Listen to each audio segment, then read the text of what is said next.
आपके जीवन में कितनी भी बड़ी समस्या क्यों ना हो, आप कोई विशेष वस्तु अपने जीवन में प्राप्त करना चाहते हैं, कोई विशेष, कई बार होता है ना, हमें ये चाहिए, हमें ये चाहिए, लेकिन वो असंभव दिख रही हो, तो मात्र 5 सोमवार व्रत कीजिए आप, जिसे हम लोग पशुपत व्रत कहते हैं। यह भगवान भोलेनाथ का विशेष व्रत है, पशुपति व्रत। और इस व्रत में मात्र 5 सोमवार व्रत करने होते हैं, और 5 सोमवार व्रत करके मनुष्य कठिन से कठिन समस्याओं से निकल सकता है, या विशेष टू विशेष जो वस्तु वो पाना चाहे वो प्राप्त कर सकता है। अगर कुछ न पाना चाहे, कुछ भी उसे नहीं चाहिए, और अगर ये व्रत करे तो वो अपने आराध्य की दृढ़ भक्ति भी प्राप्त कर सकता है, अपने इष्ट की भक्ति, दृढ़ भक्ति प्राप्त कर सकता है। लेकिन इस व्रत को करना कैसे चाहिए, वो विधान सही होना चाहिए आपका। इस बार इस श्रावण में 4 सोमवार आ रहे हैं, 5 नहीं है। 5 होते तो और भी अच्छा होता, लेकिन 4 सोमवार आ रहे हैं इसमें। तो हम और आप नेक्स्ट सोमवार से, जिनको भी पशुपति व्रत रखना हो, इस सोमवार से वो व्रत कर सकते हैं, और एक व्रत श्रावण के बाद सोमवार का होगा, उसे आप कर सकते हैं। पशुपति व्रत करने के लिए नियमों का पालन अवश्य करें। वो नियम क्या है? 100% की गारंटी है, ये ऐसे नहीं है। जो इन नियमों के साथ 5 सोमवार का व्रत करे, श्रावण के 4 हो जाएंगे इस बार, और एक आगा, उसे आगे का अगला रख लें, 5 हो जाएंगे। तो अगर आप इस व्रत को रखें तो नियम क्या है? नियम के साथ आपको यह व्रत रखना है। सबसे पहली बात है, जिस दिन आप ये व्रत करें, रात्रि में, मतलब रविवार की रात्रि में ब्रह्मचर्य का पालन करके रहें। दूसरा, सोमवार के सूर्य के उदय होने से पूर्व आप अपना बिस्तर छोड़ दें। सोमवार का सूर्य उदय न हो उससे पहले आप व्रत अपना शयन त्याग देंगे, निद्रा त्याग देंगे, बिस्तर छोड़ देंगे। और जितना जल्दी हो सके, अगर आपके पास में कोई आध्यात्मिक नदी है, गंगा जमुना नर्मदा कावेरी है, तो आप वहां जाकर स्नान करें। अगर उसमें नहीं है तो अपने घर के जल में ही गंगा जल, नर्मदा जल, जमुना जल डालकर उसमें स्नान करें। नहीं तो मन से भाव करें कि गंगा जल इसमें हमने मिलाया, हम गंगा जल में स्नान करें। स्नान करके हमको भगवान भोलेनाथ के मंदिर जाना चाहिए। एक पूजा की थाली बनाएं, पूजा की थाली ले जाकर उसमें सारी सामग्री होनी चाहिए जो भगवान शंकर को प्रिय है, भगवान को विशेषता प्रिय है। समीपत्र, बेलपत्र, धतूरा, भांग, भस्म, मंदार पुष्प,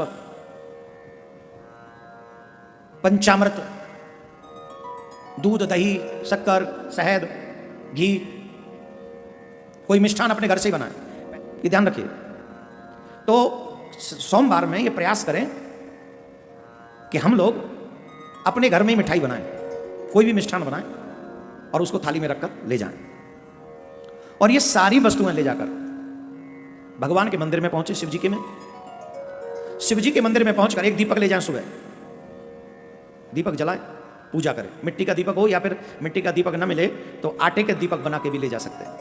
सुबह वाले दीपक में 4 बाती जलाएं। उसके बाद उस भोग के बाबा भोलेनाथ को भोग लगा दें,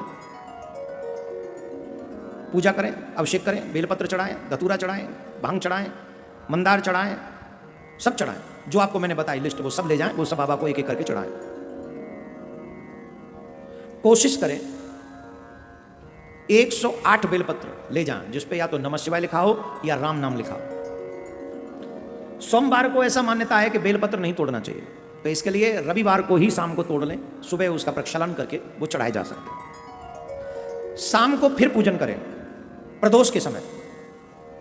और इस बार सारी सामग्री ले जाने के साथ साथ 6 दीपक लेके जाएंगे। कितने? 5 दीपक शिव जी के मंदिर में चढ़ेंगे और 1 दीपक वापस थाली में आएगा। उसके बाद शाम को वही पूजा की थाली उसी को लेके जाएंगे, सब पुष्प वही चढ़ाएंगे, अभिषेक करेंगे, पूजा पूरी वही होगी। जो आपने मिष्ठान बनाया उस मिष्ठान का भोग आपको शाम को लगाना है। 3 भाग करने, 2 भाग शिव जी पे चढ़ा देने, 1 भाग वापस ले आना। दीपक लेकर जब आप आए तो वो दीपक जलाना है आपको अपने द्वार पर। जब आप घर में प्रवेश करें तो सीधे हाथ पर, right hand side, right hand side वो आप दीपक जलाएंगे, मिट्टी का दीपक होना चाहिए, फिर आटे का। अगर मिट्टी का नहीं हो तो आटे का भी चलेगा, बना ले जाएं। और सभी दीपक की 4-4 बातियां होनी चाहिए। ये व्रत रहेगा। और वो जो प्रसाद एक भाग आप लेकर आए हैं, वो प्रसाद दीपक जलाकर घर के बाहर शिव जी को प्रणाम करके, नमन करके, फिर वो प्रसाद आप ग्रहण करें। उसके बाद आप शाम को भोजन भी कर सकते हैं, लेकिन उसमें नमक नहीं होना चाहिए, याद रखें। 3 पहर का व्रत होता है, नमक का प्रयोग उसमें नहीं होगा। 5 व्रत आप ऐसे करेंगे। 5वें व्रत में आपको उद्यापन करना है। यही क्रम एवरीडे हर सोमवार को होगा, लेकिन उद्यापन के समय एक बात होगी कि आप एक पानी भरा नारियल लेंगे, उस पर कलावा बांधेंगे। कलावा बांधते समय अपनी सारी इच्छा रखेंगे कि मुझे बाबा कृपा करके ये दे दो, बाबा कृपा करके मुझे ये दे दो, बाबा मुझे कृपा, जो भी आपका मनोरथ रहा हो, आप वो मनोरथ उस कलावा को बांधते समय याद करेंगे। वही व्यवस्था रहेगी, वही पुष्प चढ़ाना है, वही बेलपत्र चढ़ाना है, वही 5 दीपक शाम को चढ़ाने लगाने हैं वहाँ पर, 1 दीपक घर लेके आना है। लेकिन जो नारियल है वो शिव जी के ऊपर नहीं, शिव जी के बगल में वहीं नीचे चढ़ा देंगे, वहाँ चढ़ा कर आ जाएंगे। और फिर वो दीपक घर के बाहर जलाएंगे और फिर जाके अंदर प्रसाद लेंगे। और फिर जो है इसमें ब्रह्मचर्य का बहुत महत्वपूर्ण भूमिका है। रविवार रात्रि से ही मंगलवार की मॉर्निंग तक हमारे मन में काम क्रोध जितना ना के बराबर रहे, काम तो बिल्कुल भी ना रहे। ज़्यादा से ज़्यादा शिव देवियाँ हैं वो नमः शिवाय बोले, जो पुरुष हैं वो ओम नमः शिवाय बोले। समझ गए? इस मंत्र का जाप ज़्यादा से ज़्यादा करें। एक और समस्या यहाँ पर आएगी, उसका भी मैं निवारण करता हुआ आगे बढ़ूँ। इस व्रत को कोई भी कर सकता है, स्त्री कर सकती हैं, पुरुष कर सकते हैं, बेटियां कर सकती हैं। बेटियों के लिए ज़्यादा लाभकारी है, बहुत लाभकारी है। अब यहाँ पर देवियों के लिए एक प्रॉब्लम होगी, संयोग से अगर स्त्री धर्म आड़े आ गया तो सोमवार को क्या करें, व्रत करें कि नहीं? ये भी तो संभव है। पूरे श्रावण भर अगर रहेंगे तो स्त्री धर्म आगे अड़ सकता है। स्त्री धर्म का मतलब आप समझ गए, जो माता बहनों के अपने 4-5 दिन होते हैं बीच में, वो आ गए तो मुश्किल हो जाएगी। क्या करें, व्रत करना है कि नहीं? व्रत तो करना ही है, व्रत छोड़ना नहीं है आपको। आप व्रत तो करेंगे ही, लेकिन पूजा नहीं करेंगे। पूजा आपको नहीं करनी, मंदिर आप नहीं जाएंगे। तो इस स्थिति में क्या करना पड़ेगा? बोले इस स्थिति में आपको अपने पति से कहना होगा कि आप जाके पूजा करके आइए, ये सब। या फिर अपनी सासू माँ को कहना पड़ेगा, या फिर बेटी है धर्मपरायण है तो बेटी को कह दो, बेटा है तो बेटे को कह दो। अगर बाई द वे हम सोच लें कोई भी ना करे, जैसा आज का युग है, ऐसा युग भी तो है। पति से कह दिया तो वो पति तो अपना ही, बाको तो अलग ही व्रत चल रहा हो, एक वो तो अलग ही धुन में, एक अलग ही टोन में व्रत कर रहा है। तुम यहाँ कर रहे हो पशुपति व्रत, वो कर रहे हो दारू व्रत, वो तो शाम को पिए बिना सो ही ना है। तो ये मुश्किल हो जाएगी, तो क्या करना है? फिर आप व्रत वो पूरा करेंगे, पूजा नहीं करेंगे, वो व्रत लगेगा नहीं, लेकिन करना। फिर 6ठा सोमवार जब आएगा तो उसमें आपको पूरा विधान करना है। तो इस तरीके से 5 न होकर वो आपके 6 हो जाएंगे। और जब वो 6 सोमवार का व्रत हो जाएगा तो आपका ये पशुपत व्रत संकल्प पूरा होगा। 100 के 100%, 99% नहीं, 100 के 100% आप जो मांगेंगे वो आपको प्राप्त हो जाएगा, जो मांगेंगे। लेकिन शर्त यही है, जो नियम बताए वो नियम फॉलो करो, विश्वास कंप्लीट करो। और सोमवार आज शाम को नहीं, अभी बना के वीडियो आप तक पहुंचा देंगे अभी।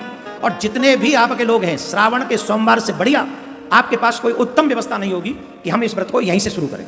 तो आप सोमवार परसों हैं, आप तुरंत इसको कटवा कर डलवा देंगे ये लोग वीडियो। आप ज़्यादा से ज़्यादा अपने लोगों को सोमवार से परसों से पहले मैं तो चाहता हूं लाखों लोगों तक पहुंच जाए, और लाखों अपने घर के संकट मिटाने के लिए लोग तैयार हो जाएं और अपने घर के सारे क्लेश मिटा दें और घर में भगवत भक्ति प्राप्त करें। ऐसा समय उपस्थित हो जाए। बोलो राधे राधे।